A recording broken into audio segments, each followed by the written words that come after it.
It's a great honor to have the... ברוכים הבאים, בדיוק, יאללה.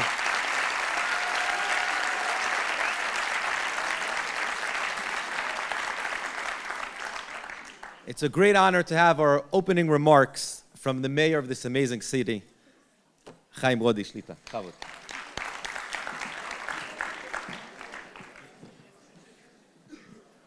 ערב טוב לכולם, אני ממשיך הלאה, אבל הרגשתי חובה להגיע לכאן. להגיד לך תודה, אילון, שבאת לכאן. אתם יודעים, I was born in Ra'anana. I am the son of Hannah and Zalman Broide that came to Israel in 1948. It was a few days after Israel became a state. I am the first mayor elected that born in Ra'anana. And I want to say one thing. I am proud to be Israeli. I am proud to be a Jew. I am proud to see your community. I love you.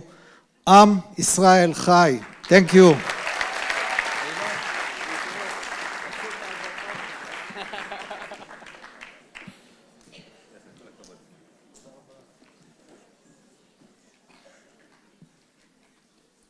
So just a few thank yous before we can even begin. Of course, a thank you to our amazing mayor and Sgan Rosh Ha'ir as well, Chaim Goldman, Mechiot Kapayim, Chevre, Ershu Yotze.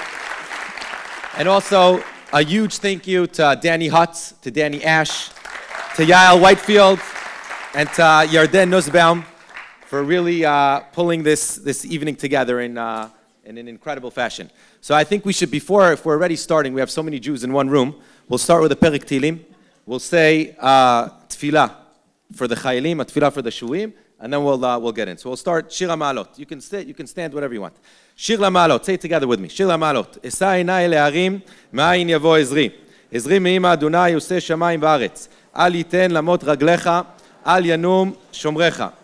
Hinei lo yanum velo yishan, shomer Yisrael. Adonai shomrecha, Adonai tzilcha, al yad yeminecha. יומם השמש לא יקקה וירח בלילה, אדוני ישמורך מכל רע, ישמור את נפשך, אדוני ישמור צאתך ובואך, מעתה ועד עולם. מי שברך אבותינו, אברהם, יצחק ויעקב, הוא יברך את חיילי צבא ההגנה לישראל, ואנשי כוחות הביטחון, העומדים על משמר ארצנו וערי אלוהינו, מגבול הלבנון ועד מדבר מצרים, ומן הים הגדול עד לבוא הערבה, ביבשה, באוויר ובים ובכל מקום שם. ייתן אדוני את אויבינו הקמים עלינו ניגפים לפניהם.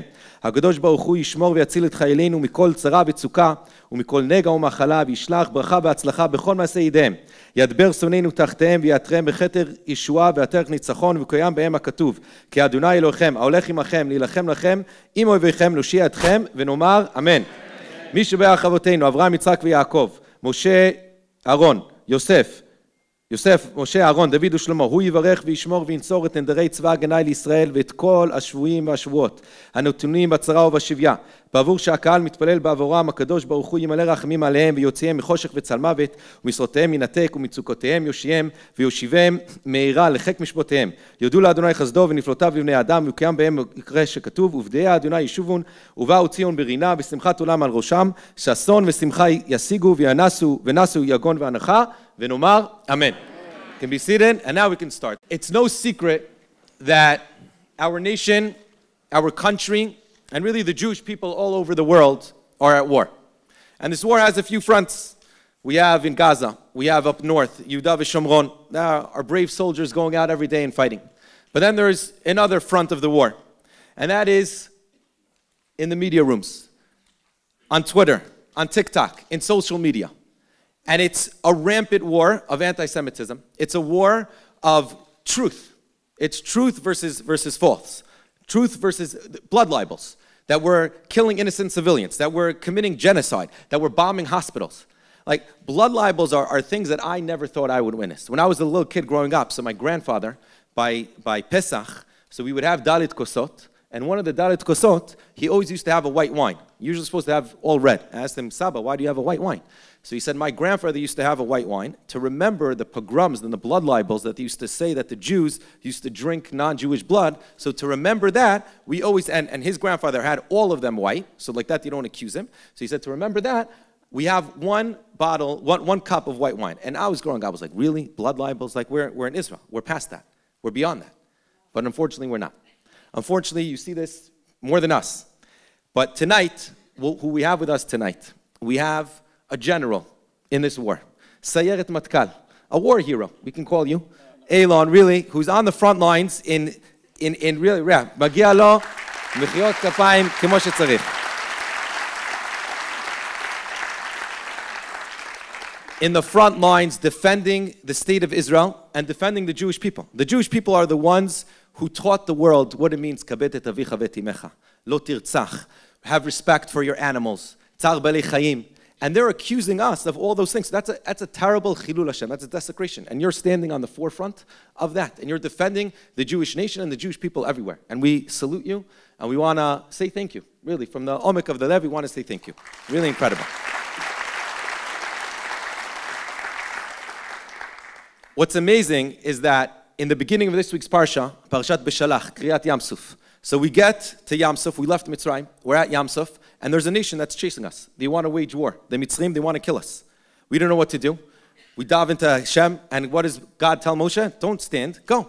Just go straight. We go straight, but what do we say? Hashem yilachem lachem.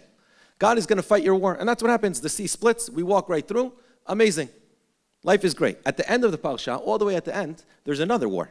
A much different war. That's a war with Amalek. Here, it doesn't say Hashem yilachem lachem. What does God tell Moshe? Get the soldiers. Create an army. Tzeh v'ilachem ba'Amalek. You need to go and fight with Amalek. Why the first battle against Mitzrayim? We just sat there, went through Yam Suf, nice view, ocean, sipping our pina colada, walking through, everything's great. But the second war, we have to actually go out and we have to fight. What's the difference between the war of Mitzrayim and the war of Amalek? I think it's a very simple answer. Mitzrayim was a one-time event. Leaving Egypt, God revealed himself. It was like the creation of the world. He showed, I'm the only God. When it comes to the fight against Amalek, the fight against this evil Amalek, that's every single generation. Every single year, every single generation throughout Jewish history, we're always fighting evil. So that's why God says, when I need to take you out of exile, that's a one-time event, a big supernatural power that I can do. I take you out of Egypt, enjoy. Watch the scenery. But Amalek, that you're going to have for the rest of your lives. Once you're out of Egypt, you now became a nation. So your goal as the Jewish nation is to fight evil. Your goal as the Jewish nation is to fight falsehood and lies. And Eylon, as we said, you're on the front lines of this war. And we salute you, and we want to say thank you. That's the main reason we wanted you here, just to say thank you, to give you a hug, and to say that you're really amazing, and you're really incredible. And we know that you can't accept any gifts because you're working in the government, so we made contribution in your honor to Zaka, which is what you chose. And just as a token of appreciation to say, Chazak ve'ematz, stay strong. You're a war hero in our eyes. And continue your amazing way. And we salute you and we thank you on behalf of everyone. Chavod.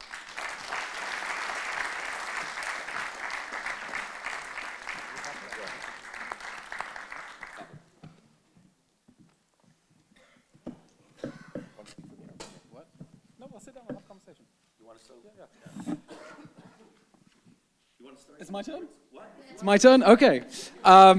Good evening, everyone. I'm very happy to be here in Ra'anana. I live in Tel Aviv, and every time that a couple of friends get married and want to start a family, they say that they're going to somewhere called Ra'anana or Modi'in, and then they disappear and we never hear them again.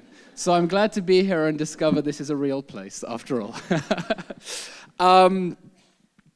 First of all, thank you. Thank you for the invitation to be here. I know that this is a community of families.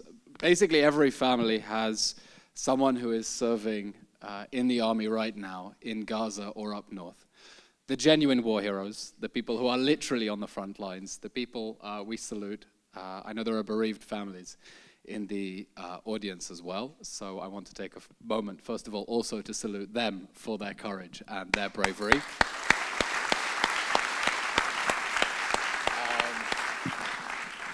For me, the last few months have been very awkward. They've been very weird. My life has become very weird in the last few months.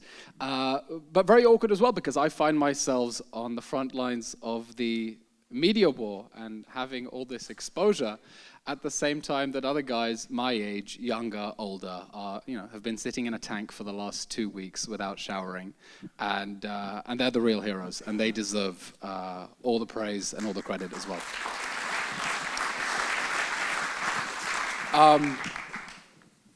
So as I said, my life has become very weird in the last in the last 3 months, as I've found myself part of the team of spokespeople at the Prime Minister's office making the case for Israel on international television.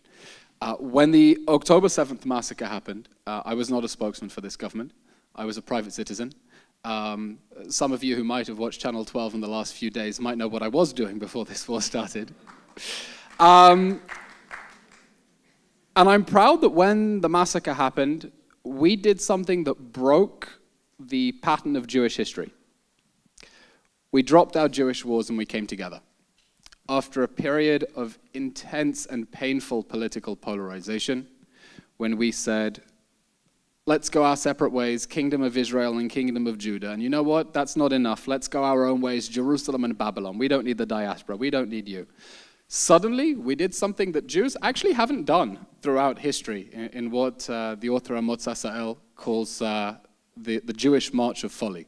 We dropped our Jewish wars, we came together and understood that we have one mission: total victory, the destruction of Hamas and the return of all the hostages. It's insane to think where we were on October 6th. I left Shul on Yom Kippur, immediately walked past Kikar Dizengoff on the way home, and just sunk into immediate depression by the scenes of what was happening in this country and how low we had stooped. But October 7th happened, and everyone dropped everything. And some people said, well, what I can do is cook food, so I'll cook spaghetti for soldiers. And other people said, all I have is a car, so I'll drive things down for soldiers. And other people literally put on uniform and grabbed their guns and went to defend the kibbutzim. And I said, well, I know how to do TV. I'd worked for the president for the last 2 years, our wonderful president, Isaac Herzog. Before that, I was a television news anchor at I24 News and IBA News. So I said, okay, I'm doing interviews. So I set up a little mini studio at home.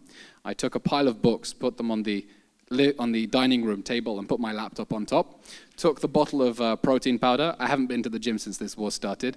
And then they drew me with a paunch in one of the caricatures in the newspapers. Put it on the table, put the lamp on top, took a picture and sent out a tweet saying, hello, I'm a former advisor to the president. I'm available to do interviews. And I started giving interviews from home. A few days later, I get a phone call through a friend of a friend of a friend of a friend. That's how it works in Israel. We're working on bolstering the Prime Minister's office apparatus to deal with the foreign media. Do you want to be involved? And for me, it was just the most obvious thing in the world. Yes, I'll do it. Like, tell me where to come. So on the Friday when the war started, I was on the phone with Irish radio. It was the morning that the IDF had encouraged residents in northern Gaza, ordered them to evacuate south temporarily for their safety. And I finish a phone interview as a private citizen and walk straight into the Kiryat, where the National Public Diplomacy Directorate sits, to work out, okay, I'm coming in some official capacity. I don't know what capacity this is. They said, okay, what can you do? I said, I know how to do TV. They said, you speak English? I said, yes. They said, you have a tie? They said, yes. They said, okay, you're in. And I met Mark Regev, the legendary ambassador Mark Regev, formerly ambassador in the UK. His reputation precedes him. And he said, oh, Eylon, good to see you. We really need some backup. I want you to watch some of my interviews today, and from tomorrow you're on your own. I said, wait, what's my title? He said, an Israeli government spokesman. I went, okay. And from the next day, that was the emergency mobilization in Israel, when we suddenly dropped everything and all hands on deck. So I put on a suit and a tie, and this is my Madei Aleph. And I'm now about 250 international media interviews later, about 60, 70 on Israeli TV, maybe a similar number of delegations, every solidarity mission that comes from America wants to meet, and press now conferences. Ra'anana. And now Ra'anana, That's right. exactly. And this is unique. I haven't done an event like this. And the press conferences as well. And we are adjusting now. We're adjusting from a sprint to a marathon. We understand that we're in this for the long haul.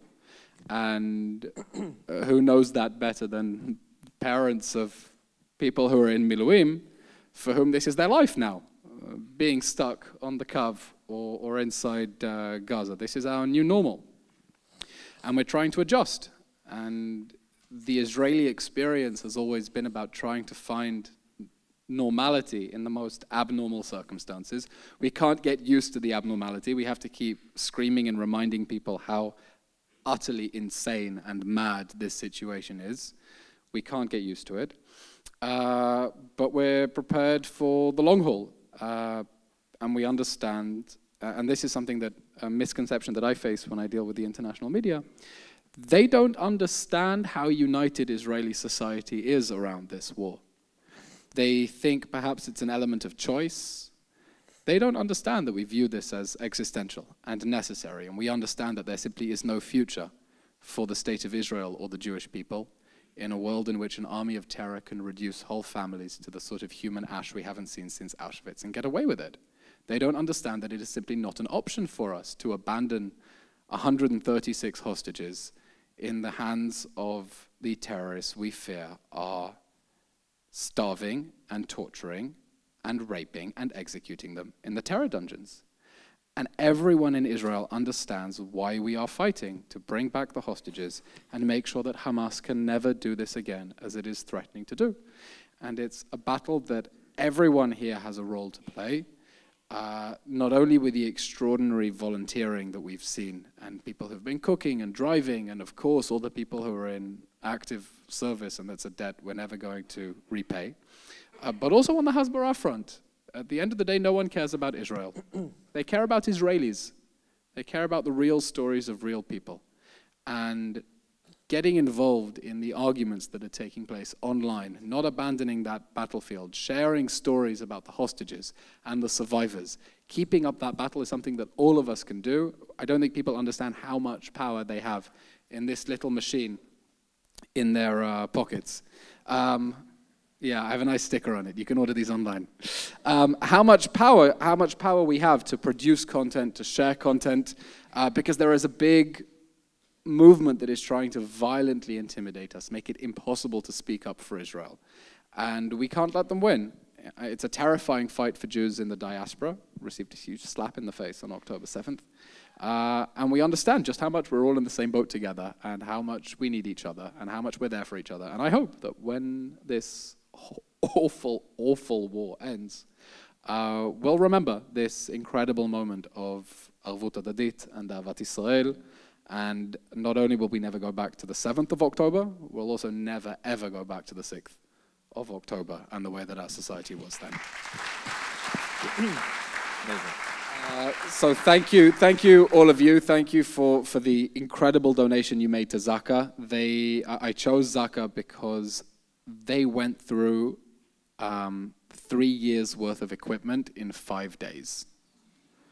They ran out of body bags and gloves and the most basic equipment that their first responder volunteers needed in order to deal with the aftermath of the massacre, and that's why they're doing a big fundraising drive now to replenish the stocks that they never in their wildest dreams could have imagined that they would go through. So thank you for your generosity to Zaka as well.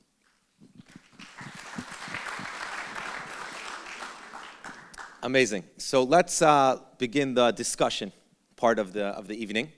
My goal is to break it up into 3 sections, 3 categories of discussion. Number 1, we want to get to know you a little bit more. We got a little bit of a taste now. We heard you're very funny.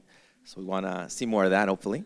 Number 2 is the meat and potatoes, a little bit of politics. Okay? And then number 3... No comment. Yeah, okay. Very good. Hired. And then number 3 is to learn from you how to be resilient and cool in, times of adversity. Like you go into the lion's den over there, you never raise your voice. Tons of eyebrows being raised, right? Of course, but never raise your voice. What? I see what you did there. Yeah, okay, yeah, very good. So that's the goal for the evening. Three different categories. So let's begin from the beginning. Tell us a little about yourself. Where's your family from? Siblings? Where you went to school? Just the basics, so we get to know you just a little bit more. I grew up in London. I gave you an alley-oop just now. Who here's from London? Why did you leave? No, London's an amazing city, but there's nowhere else we'd rather be now than here, right? In Ra'anana. I grew up in London to Israeli parents. So we grew up speaking Hebrew at home, which was an enormous help when I eventually slipped and hit my head and decided to make Aliyah. I grew up in North London. I went to UCS. Any old gowers in the audience? No, okay, never mind. I went to UCS. I then studied at Oxford. I did my bachelor's in philosophy, politics, and economics. I was very involved both in the theatre world and debating, and both have been very useful now. I then did my master's in international relations at Cambridge, which involved a research trip to Israel, to the National Archives here, because I wrote my thesis on the exodus of Jewish refugees from Arab countries as a foreign policy issue for Israel.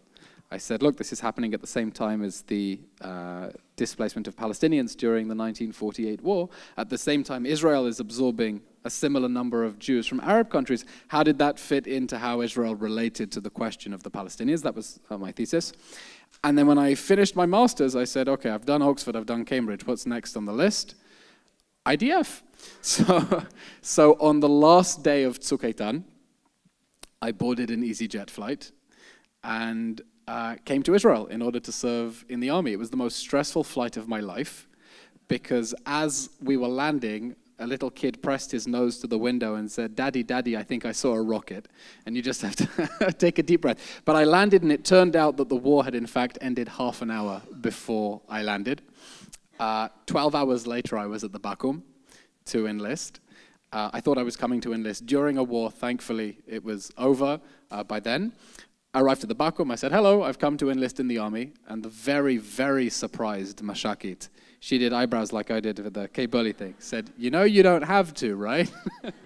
And I said, I know, take me before I change my mind.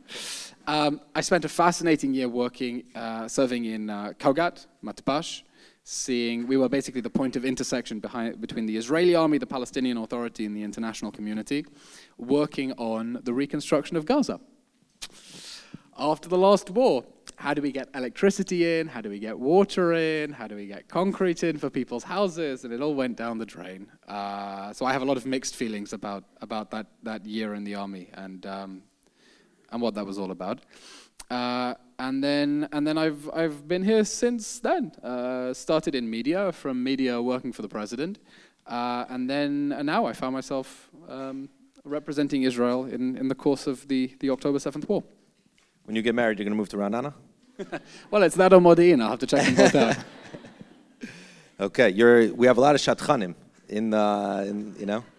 I don't know who would want to be married to him. You would lose in every debate, any argument.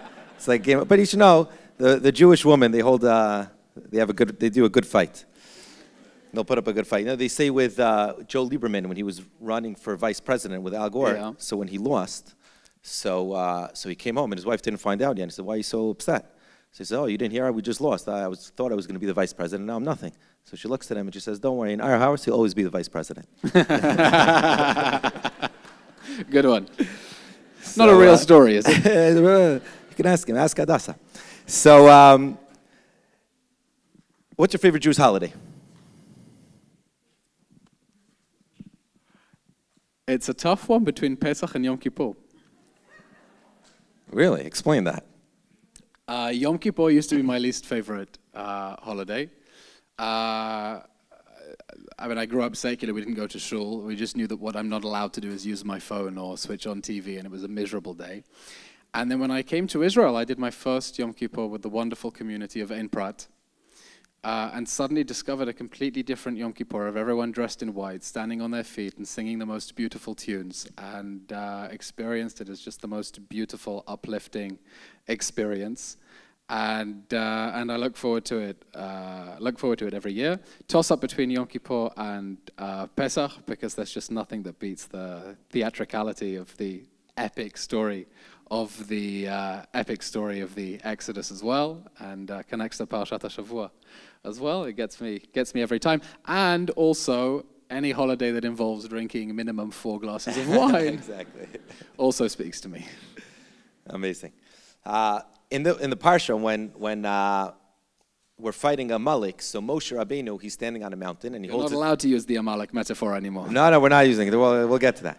So when we're fighting Amalek, he's holding his hands up, and whenever his hands are up, so we win the battle. So it says that he sits on a rock.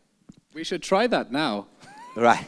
So why did he sit on a rock? So Rashi comments. He says, "What? They couldn't get him a cushion? They can get him a cushion." You know, the funniest correction I've ever seen in the media was the Wall Street Journal once said, contrary to the earlier report, Prime Minister Benjamin Netanyahu did not say that Moses drew water by hitting Iraq. Genuine correction. Very good. So, so Rashi comments that he sat on a rock because he saw that the Jewish people were going through a difficult time, through suffering. So he wanted to feel a little bit of that pain and that suffering. Whenever you get on TV, at least from the clips that I've seen, and you speak about soldiers being killed, people dying in battle, the pain and suffering and the torture of the Jewish people, we see that it really hurts you. It aches you. Where did that come from? Was that a teacher? Was that school? Was that your parents?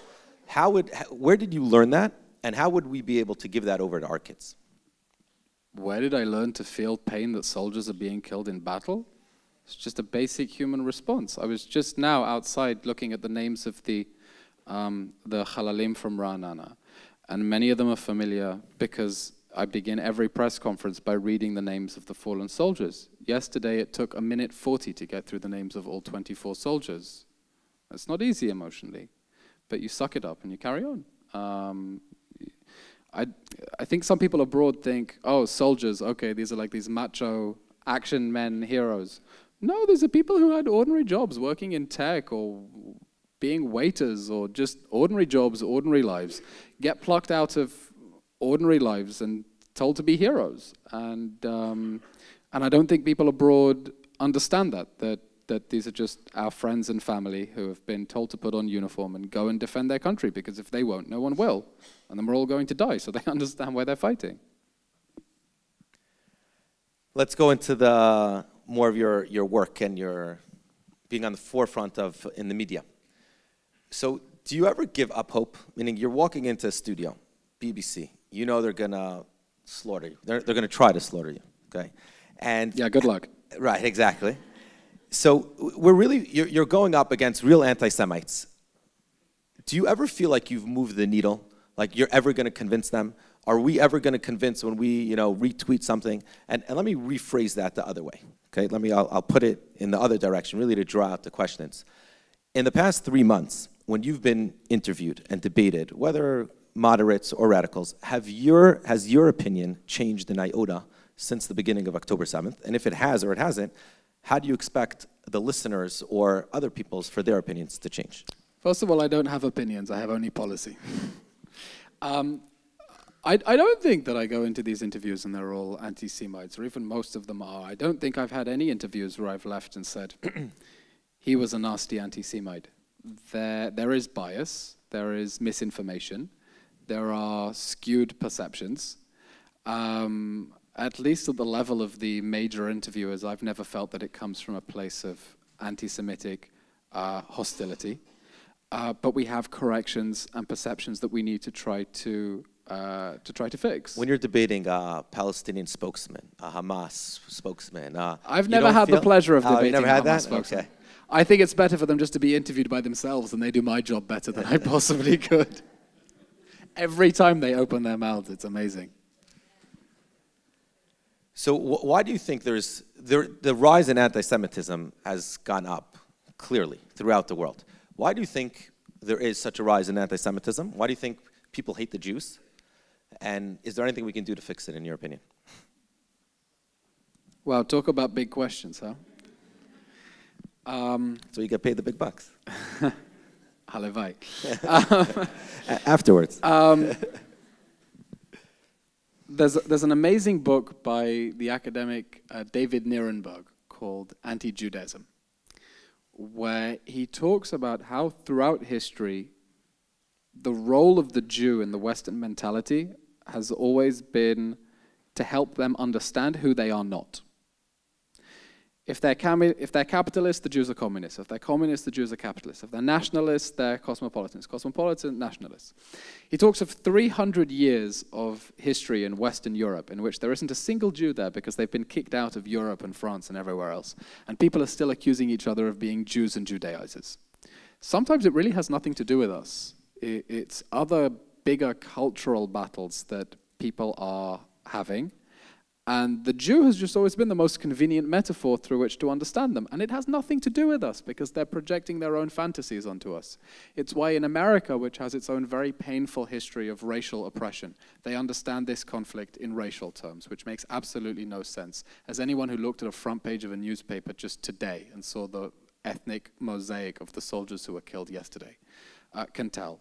Britain, with its own imperial hang-ups, speaks about us in terms of empire. The Irish view us in terms of their own divide between Catholics and Protestants, and I'm told that part of the reason the Indonesians or the Malaysians hate us so much has something to do with their perceptions of Chinese migrants, right? It's not always about us. And we see that playing out now with what is happening on American campuses, that we play a certain role in a much bigger cultural battle that has nothing to do with us. The wokeism, the division of the world into oppressor and oppressed, with nothing in the middle, an ideology that makes no room for a group that was oppressed and then pulled itself up by its bootstraps and then stopped being oppressed, because if you're not a victim anymore, then you are an aggressor. They divide the world not into good people and bad people, or people who do good things and people who do bad things, but black and white into oppressor, oppressed. And if you are oppressed, then you need to have a global alliance of the oppressed. And that's how you end up with statements like queers for Palestine, right? Which is easy for us to mock as, you know, chickens for KFC. But they say, look, we're on the same side because we're both fighting oppression. And it's terrifying to see what is happening in America, that 50% of American youth, every other American under 24 who you see, supports Hamas. Two-thirds, three-quarters say that the Jews as a class are oppressors. I mean, they have like a Nazism problem, I'm sorry.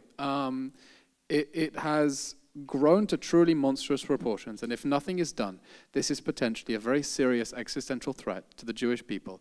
If these people who support Hamas and are tearing down hostage posters find themselves in Congress in 20 years' time. And part of what I'm trying to do, apart from the interviews, is also to help give the diaspora a kick up the backside as well, and give them the motivation and the chizuk to go out and fight. And I speak to diaspora groups where they say, listen, our kids are scared to go to campus when they have these pro-Hamas protests. And I said, well, how do you think kids here feel when we put them in a tank and send them to face Hamas themselves? But they fight because they have no choice. And you have to fight because you have no choice either, because the storm isn't going to pass you by. So I think there is a lot that we can do, but it's going to require understanding the depth of the problem, that this isn't anti-Israel hostility that sometimes slips into anti-Semitism. The driving impetus behind the anti-Israel activism is a hostility to Jews because of how they see it fitting within their own twisted worldview. And until we deal with that and deal with the bigger ideological problems, then it's just putting a plaster or a Band-Aid for the Americans on the problem. So could you give us 2 tips? What could we here do to fight anti-Semitism?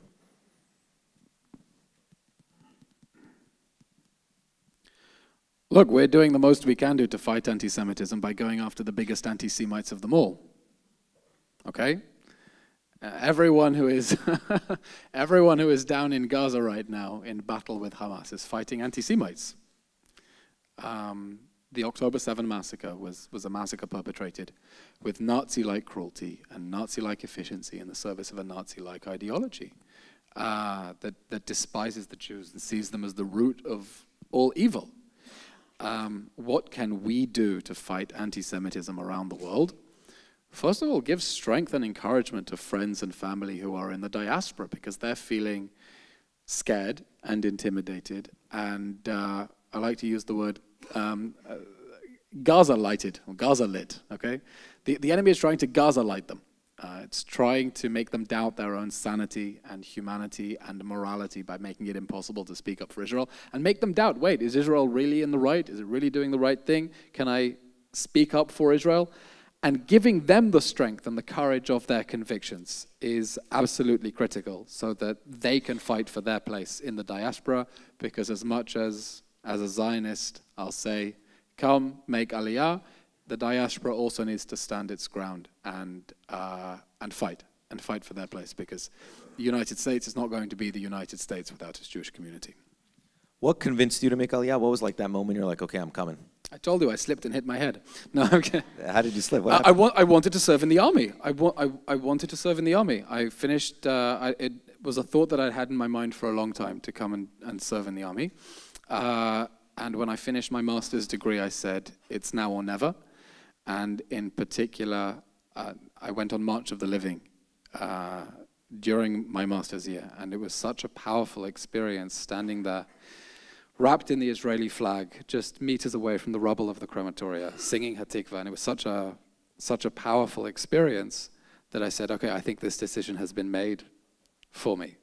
I'm going, and I'm going to serve in the army.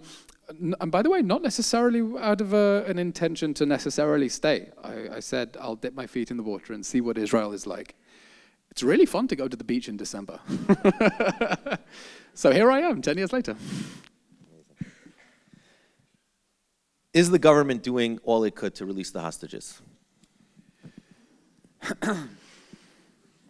Look, I understand. Great transition right there. No, I understand the intense pain and frustration of the hostages' families who want the government to do literally anything. Release anyone, end the fighting, just bring back the hostages. What the government is trying to do is to bring back the hostages and destroy Hamas so that it can never take hostages again. Because these people are going to have to go back safely to their homes in the kibbutzim from which they were abducted in the first place. That's why the reported offer by Hamas to say, okay, we'll release all the hostages, but end the war completely and Hamas will stand on its feet, was dismissed out of hand. These were terms for an Israeli capitulation, because we think it would only be a matter of time until Hamas does another October 7th. The strategy now is to put unrelenting military pressure on Hamas to let the hostages out. By the way, the strategy worked before. It worked 2 months ago with the hostage release pause. We got 105 people out because we brought Hamas to a position where it was begging for a breather. And in exchange for a few days to catch its breath and releasing 3 violent criminals for every 1 Israeli hostage, which showed how little we value Palestinian lives, Hamas was willing to release the hostages. But then on December 1st, it decided to stop releasing all the women and children. And it's still holding 19 women and 2 children, and to resume rocket fire.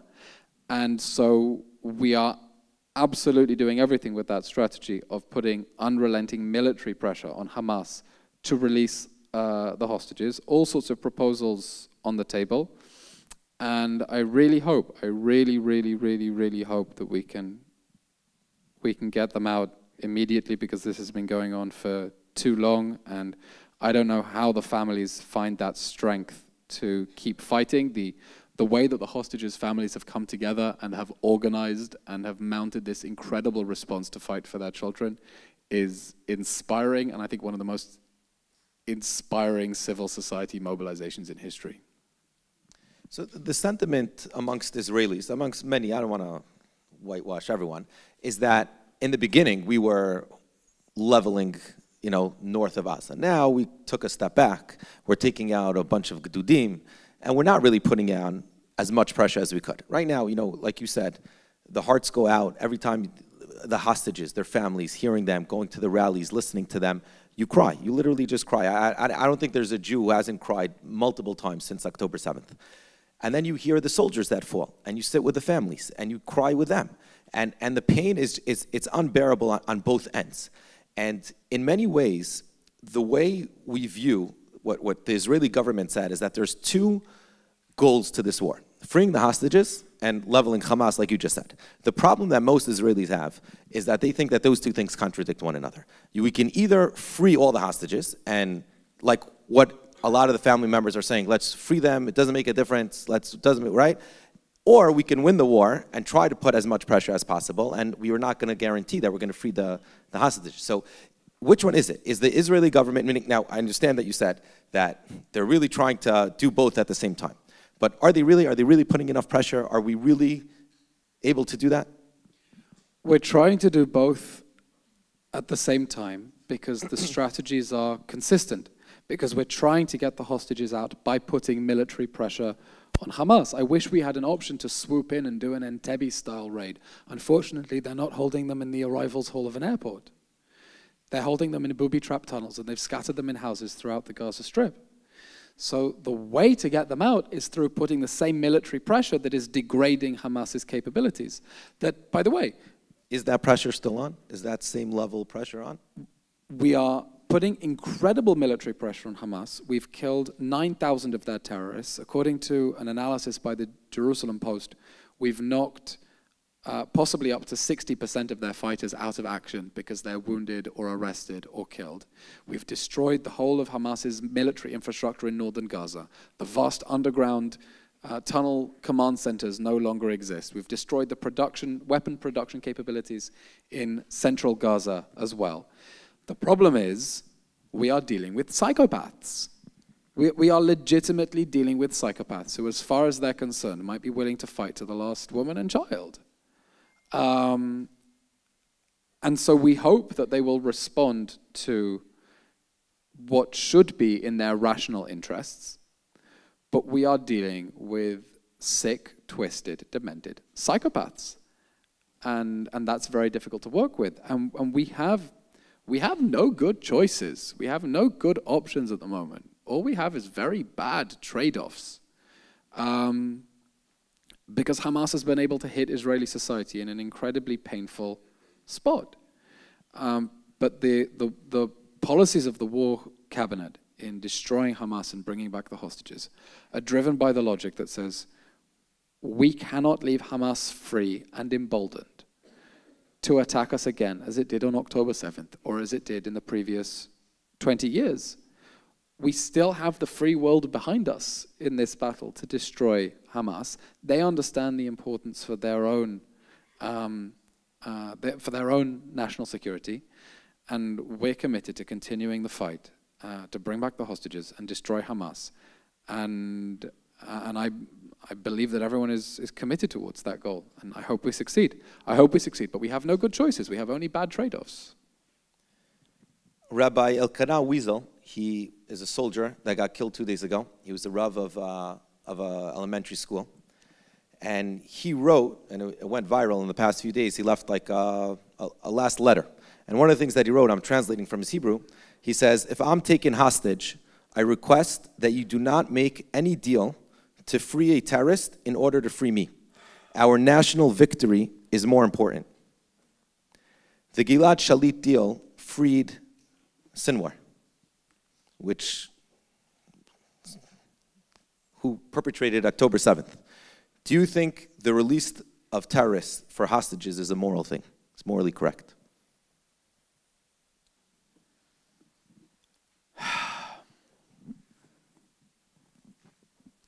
Look, we believe every human being was created in the image of God. And Pidyon Shvuim is one of the highest values. I mean, it's not officially a mitzvah, but for all intents and purposes is one of the most important ones. And we have to get hostages out, even if it means paying a high price, because what would it mean if we say, oh, actually, we're taking a risk in the long run that we're putting terrorists back on the streets, so we're going to abandon you there. And everyone in Israel should know that if one day we get caught with our pants down again and terrorists abduct you, you're on your own. We're going to do nothing to save you. That's not a message that we can send as a society. That is not who we are.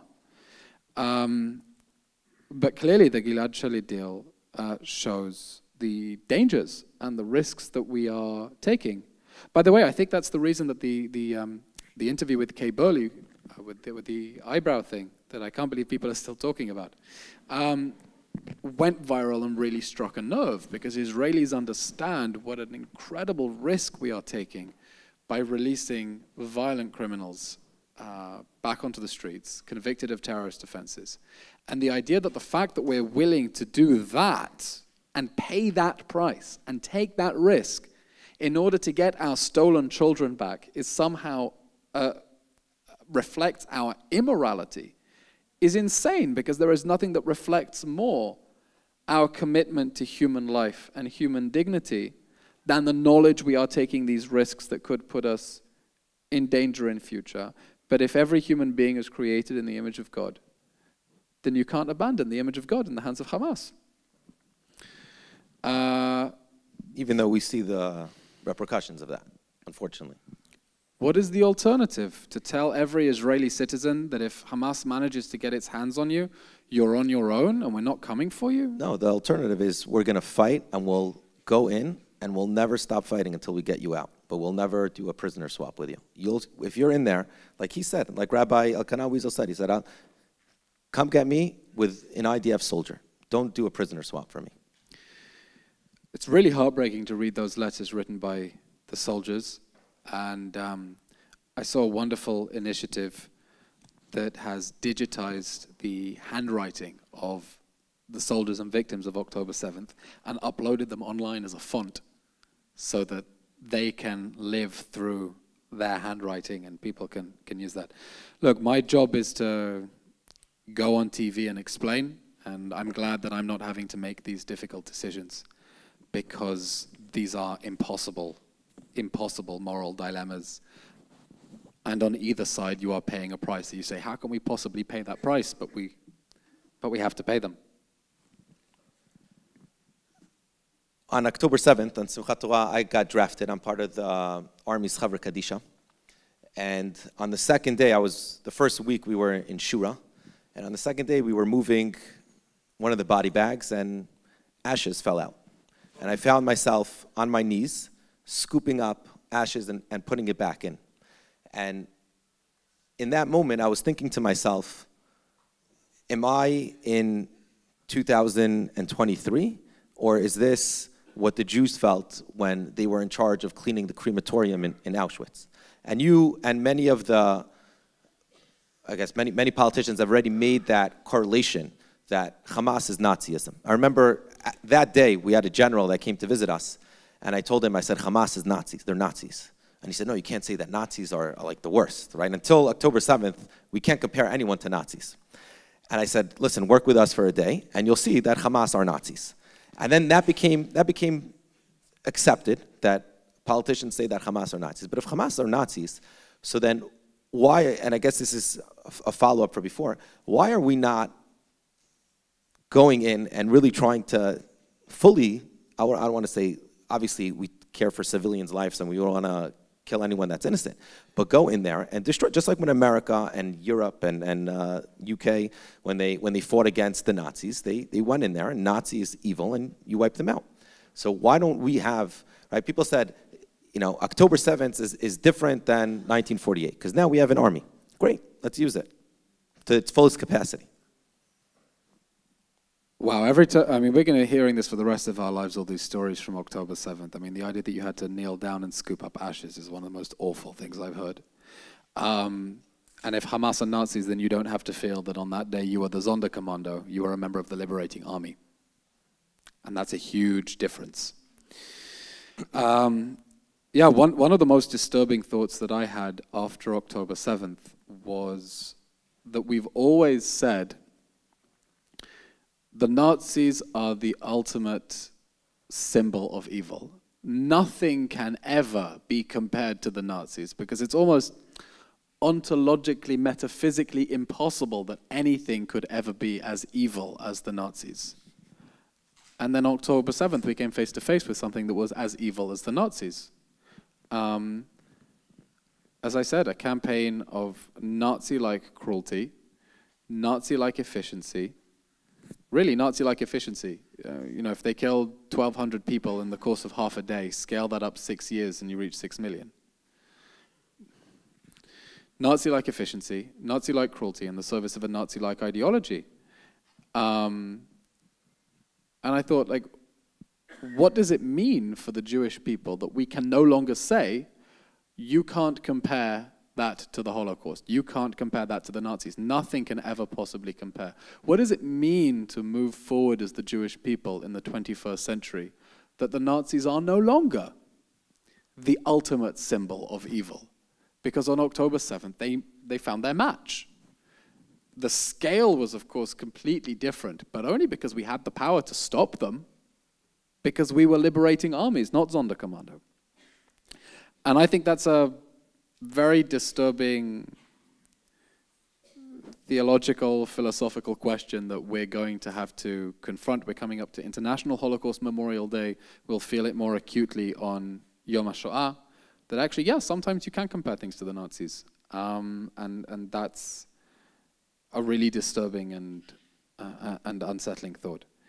But as we fight Nazis, we cannot lose our own humanity. And we have to remember that we're fighting Nazis, and we will show no mercy to Nazis, but we have to distinguish between Nazis and civilians. Half of them in Gaza are children. Children who have been brutalized over the last 16 years of Hamas rule and raised on a diet of jihad and martyrdom, thanks to an educational collaboration between Hamas and the United Nations. But children, and that's part of the complexity of fighting, and it's why the IDF takes so seriously its efforts to get civilians out of harm's way, because we want to fight a moral fight, and we understand that we're fighting a moral fight. And I've said this a number of times in TV interviews, and no one's ever corrected me. I said, when you've dropped 7 million leaflets and made 14 million text messages and 15 million robocalls and 70,000 personal phone calls, the IDF has made more warnings for civilians to evacuate than every army in the history of warfare put together. Correct me if I'm wrong. I said that on the BBC. They haven't fact-checked me. And it's important that we remember our moral obligations in war and not lose our sense of morality, because we remember that at the end of the day, we are fighting for humanity, on the front lines of humanity. And even though Hamas wants to brutalize us, we cannot lose that image of God, that semblance of humanity in us, and that commitment to distinguish between civilians and combatants, and do everything in our power to get civilians out of harm's way and go after the monsters plotting another October 7th. Okay, with the little time we have left, let's transition and a little bit, something a little lighter, maybe to learn from you about your resilience. You go into these interviews and they say the most outrageous things. And you keep your cool. You keep it, you know? You never raise your voice. You never yell. How do you do that? What tips could you give us? Everyone here gets in an argument, right? So how do we keep our cool? How many of you have sons who are up north or down south now, or daughters who are fighting? First of all, kol hakavod. Yes, absolutely. Okay. Do you ever ask them, hey, when you come under fire, how do you keep your cool and remember to shoot only against the target and not just spray bullets everywhere like you're a madman? No, because that's what they do. It's what they're trained to do. You come under fire and you have a mission and you have, pardon the pun, tunnel vision, and focus on the mission and what you have to do, because you understand instinctively the strategic importance of it. And I find the same in interviews. I don't have the option of getting up and slapping the interviewer no matter how much they annoy me. You don't have an option. Where are you tempted the most to do that to? What? You don't have the option to get up and flip the table. The only time I've ever flipped the table was in an interview with Guri Alfi, and it was completely staged.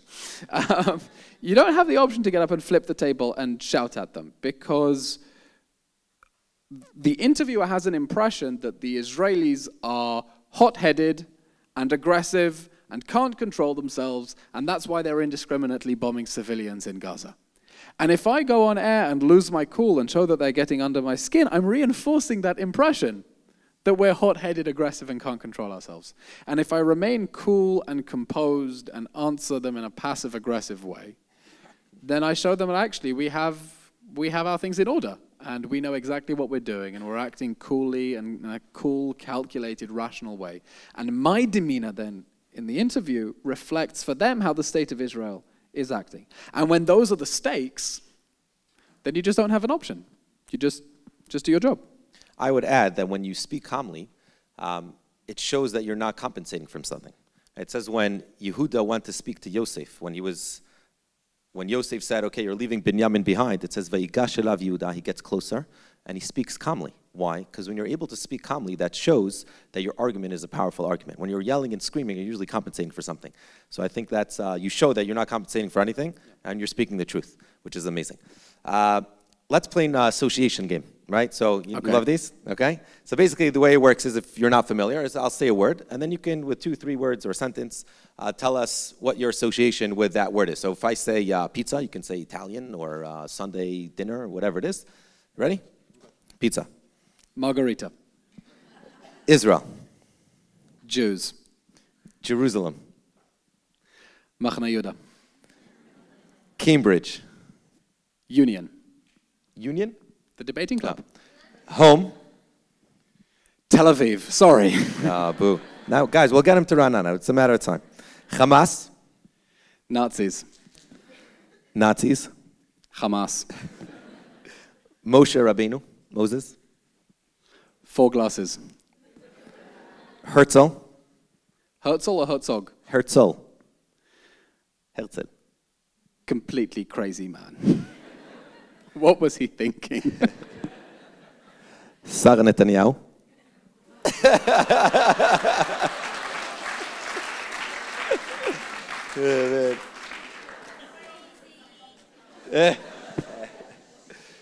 Should we go to Bibi, or should we skip him too? Let's ask ones that aren't going to get me into trouble. Okay. Home. I told you, Tel Aviv. Okay. IDF. Kol hakavod.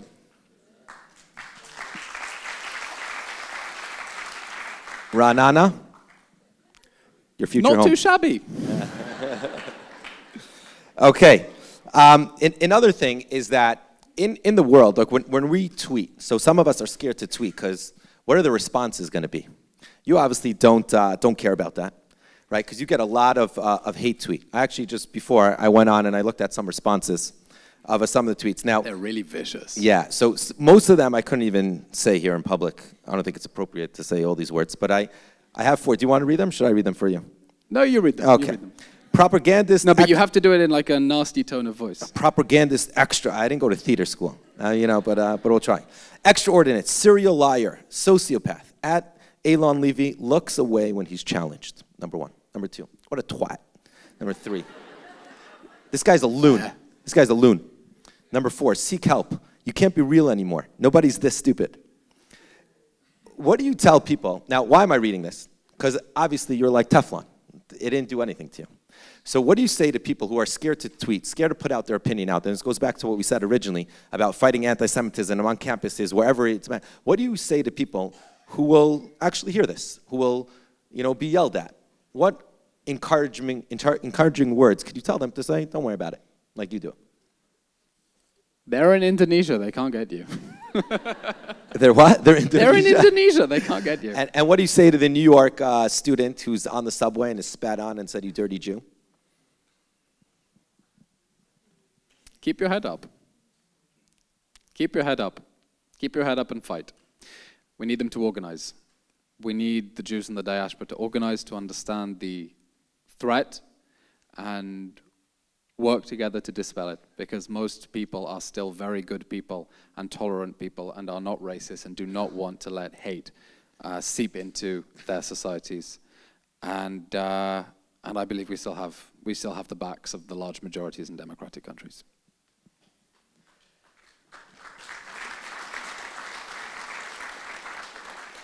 Tonight is Tu B'Shvat. Tu B'Shvat הגיע, חגי אילן, no? Wow, I have lost all track of time in the last few months. Someone tweeted, I think it was on New Year's, he said, for people it's New Year's, for us it's October 80th or whatever it was. We're still living a perpetual from that day.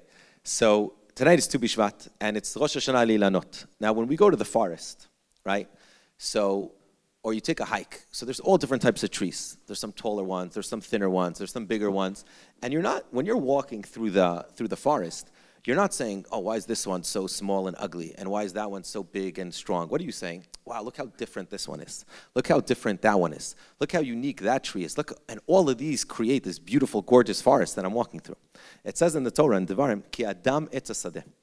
Humans are like trees, right? And you mentioned before that on October 6th, we were divided.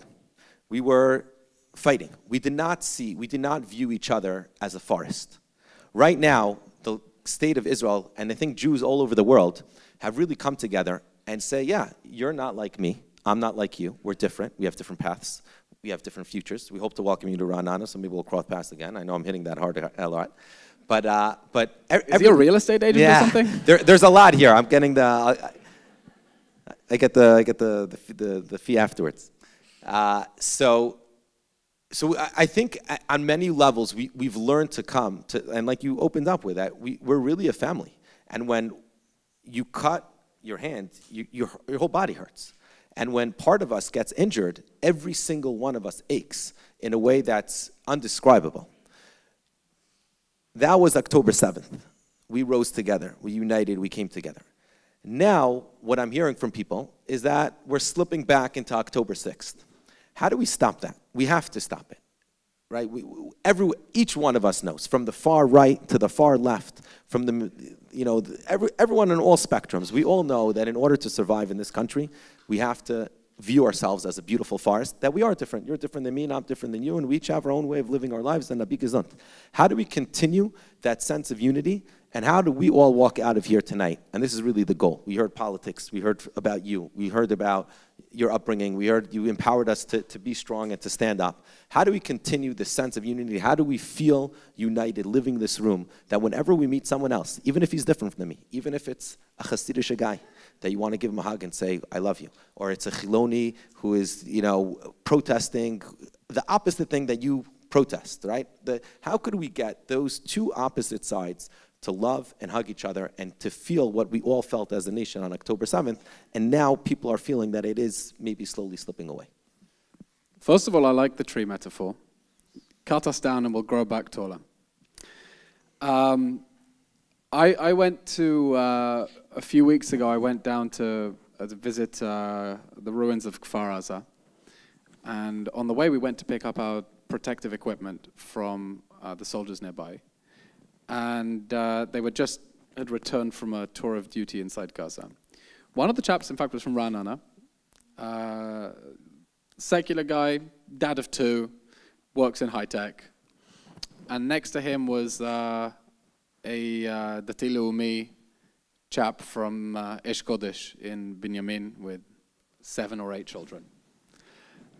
And they just spent 2 weeks in a tank together. And it's impossible to have imagined before these two people, these two worlds, melding into each other. And they were best buddies. And I think that when this war ends, we as a society will be really transformed by the human encounters that are taking place on the front as well, by the people who have been fighting shoulder to shoulder. And I think the experience of where we were before October 7th was so painful and so traumatizing for us as a society that we have to be on our guard and put some very red lines when we see people trying to drag us back into the divisive rhetoric of pre-October 6th that just say like, no, red line, ad po, because we understand how easy it is to slip back. And I really hope that the experiences that that we are having now of working together and volunteering together and fighting together. And it's not just within Israel as well. It's all the solidarity missions from Teaneck and LA that are coming to pick avocados and mangoes and cook for soldiers. Will create genuine human relationships that when other arguments come up, we will know people on the other side of that political debate, and it will be more difficult to other people as this community that I have no reason to ever interact with, because it'd be like, hey, that's the guy I met and spent 2 months in a tank with. And those human relationships, if we sustain them after the war and maintain them, will hopefully build us into a much more resilient society. Israeli society is already incredibly resilient. I don't think any other country after such a tragedy would have bounced back with the incredible civilian mobilization to do what we had to do after October 7th, and I really hope and believe we're not going to slip back to October 6th. We just can't afford it. Okay, amazing. Eylon, the one and only. Thank you so much. It's been thank you very much, a great pleasure, a great honor.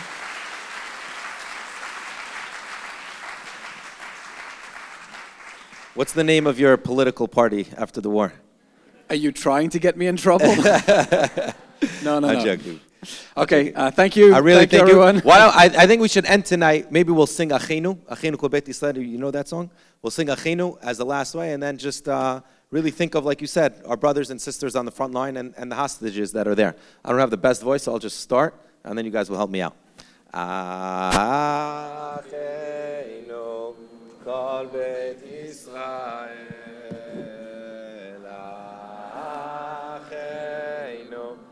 Kol Bet Yisrael הנתונים בצרה ובשביה העומדים בין בים ובין ביבשה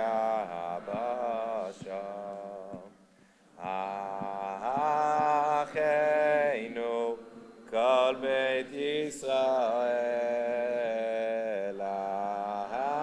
אחינו כל בית ישראל הנתונים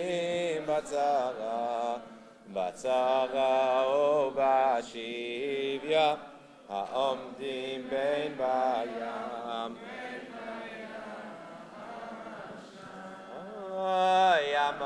ימקם ירחם עליהם יוציאם מצרה לרווחה ומייפל עלייה ומשעבוד לגאולה אשתה בגלה קריב המקום ירחם ויוציאם מצרה לרווחה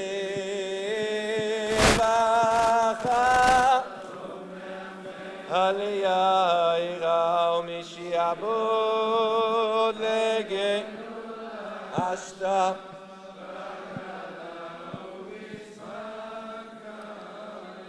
Thank you all for coming out tonight. Thank you for Danny Hutz, to Danny Ash, to Yael Whitefield, to Yarden Nussbaum. Thank you all for making this really meaningful night. Thank you, Rav. Thank you, everyone, for coming. Oh, wow, there's a back area as well for the generous donations. And Yalla, let's get these hostages out and all the boys back as quickly as possible. Thank you.